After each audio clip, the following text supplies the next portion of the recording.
بسم اللہ الرحمن الرحیم۔ باتیں میڈیا کی کہ ایک اور پروگرام، اس کا نمبر غالباً 186 ہونا چاہیے، اور اس میں آج ایک اور کتاب کے ذکر کے ساتھ انور سعید حاضر ہے۔ یہ کتاب ہے خاموش مجاہد، اور پاک فوج کے ایک ISI کے ایک محنتی افسر، ایک بڑے افسر بریگیڈیئر محمد یوسف نے 4 سال تک ISI کے افغان بیورو کے سربراہ تھے، اور جنہوں نے جنرل اختر عبد الرحمن کی قیادت میں اس افغان بیورو میں کام کیا۔ یہ ان کی کتاب ہے خاموش مجاہد، اور اس کتاب میں انہوں نے جنرل اختر عبد الرحمن کا بحیثیت ISI سربراہ کے جو رول رہا ہے، سیدھی سی بات ہے، ISI کا کام ملک کے اندر بھی ہے اور ملک کے باہر بھی ہے، تو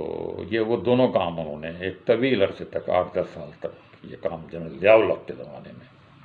لیکن اس کتاب کا موضوع افغانستان میں ان کا کردار جو تھا، افغانستان کے جہاد میں جو ان کا کردار تھا وہ ہے۔ کہا جاتا ہے کہ افغانستان کے پڑوس میں پاکستان تھا، اور پاکستان میں اس وقت ایک ایسے جنرل کی حکومت تھی، ایک ایسے جنرل کی کے ساتھیوں کی حکومت تھی، یعنی جنرل ضیاء الحق کی، جو دل و جان سے اس جہاد میں شرکت کرنا چاہتے تھے۔ حالات کی مجبوری ایک الگ بات تھی، لیکن وہ اپنے مرضی سے، اپنی رائے سے، اپنی خواہشات کے مطابق اس جہاد میں حصہ لینے کے متمنی تھے، اور ان کو یہ موقع ملا۔ کہتے ہیں کہ اگر ایسا ہی جنرل ضیاء الحق اور ایسا ہی پاکستان کوئی ہنگری اور یوگوسلاویا اور چیکوسلاواکیا اور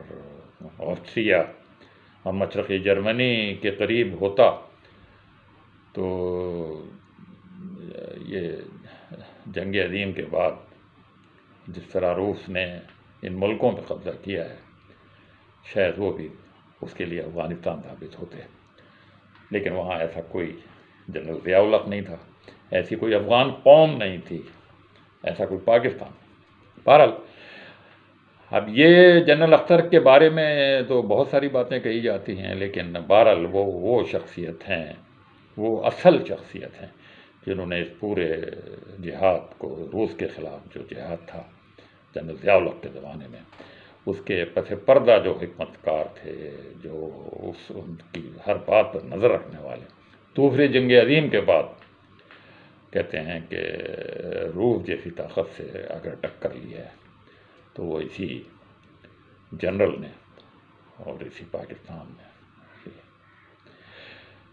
بریگیڈیئر یوسف نے بتایا ہے کہ جنرل صاحب، یعنی جنرل اختر جو تھے، وہ ذاتی تشہیر سے ذرا اجتناب کرتے تھے، کم گو سے شخص تھے، پس پردہ رہنے والے شخص تھے، زیادہ بولتے بالتے بھی نہیں تھے، اور سیدھی سی بات ہے ISI میں جو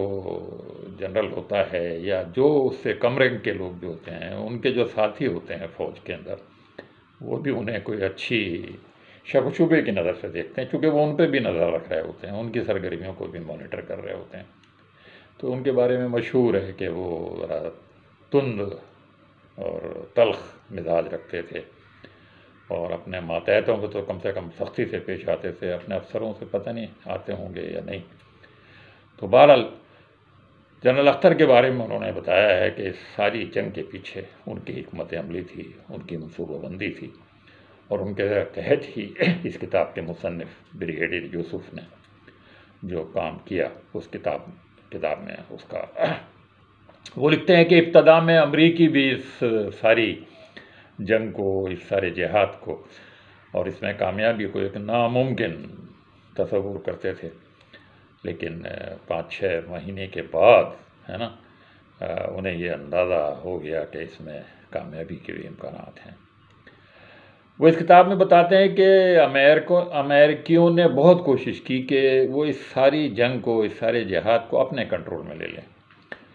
چونکہ وہ اسلحہ بھی دے رہے تھے، پیسہ بھی دے رہے تھے، اور ان کے بہت سارے اور دیگر ممالک بھی ان کے کہنے پر تو ان کی دلی خواہش تھی کہ یہ سب وہ کنٹرول کریں، لیکن یہ جنرل اختر اور جنرل ضیاء الحق کا کمال تھا کہ انہوں نے امریکنز کو براہ راست افغانوں سے رابطہ نہیں کرنے دیا، ان کی تنظیموں سے ان کو دور رکھا، افغانستان سے ان کو دور رکھا، اور انہوں نے کہا کہ اگر آپ نے کچھ کرنا ہے تو ہمارے تھرو کریں گے، آپ ہمارے ذریعے کریں گے، جو ابلا دینا ہے آپ ہمیں دیں گے، ہم پھر انہیں آگے تقسیم کریں گے،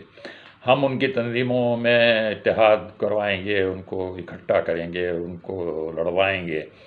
ان کے لیے حکمت عملی طے کریں گے، آپ دور رہ کر۔ تو یہ بہت بڑا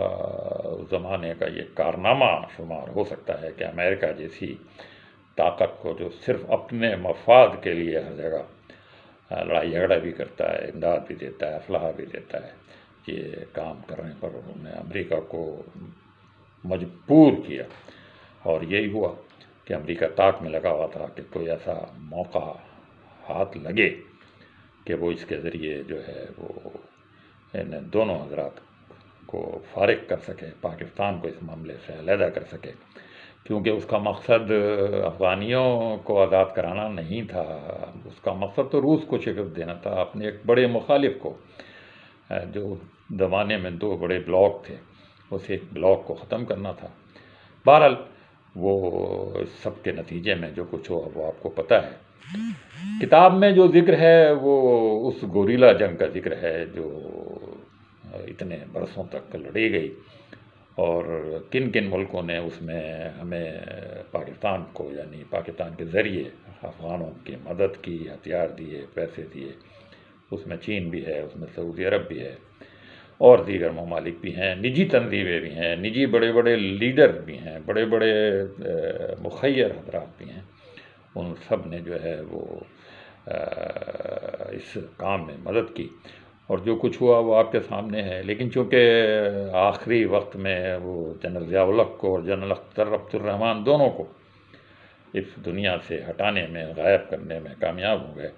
تو اس کے بعد جو اصلی کامیابی حاصل ہونا چاہیے تھی وہ نہیں ہو سکی، اور نتیجہ پھر انتشار اور اختلاف کا ہوا۔ لیکن پھر اس سب کے نتیجے میں اور اس کے بعد پھر جو کچھ ہوا وہ اس کتاب کا موضوع نہیں۔ اس کتاب میں اس فاقی اور ظلم کا ذکر بھی ہے جو روسیوں نے افغانستان میں اس وقت کیا تھا، اور اس افغان جذبے کا، اس بہادری کا بھی ذکر ہے جس نے اس مشکل دور میں ان سب چیزوں کا مقابلہ کیا، اور مقابلہ کرتے ہوئے انہوں نے اس جنگ کو روس کی شکست پر ختم کرایا۔ خواہش ان کی یہ تھی کہ وہ وہاں ایک ایسی حکومت قائم کر سکیں جو متحد حکومت ہو، جو وہاں جو ان کے بھی اپنے مقاصد ہیں روس سے آزادی کے بعد، وہ اس دوران جو کچھ پاکستان کو نقصان اٹھانا پڑا، جو کچھ تخریب کاریاں ہوتی رہی، جو کچھ ہمارے سرحد پر ہوتی رہی، جس طرح ہمیں افغان مہاجرین کا بوجھ برداشت کرنا پڑا، اس سب کا بھی اس کتاب میں ذکر ہے، اور ایک لحاظ سے یہ افغانستان کے حوالے سے بہت ہی معتبر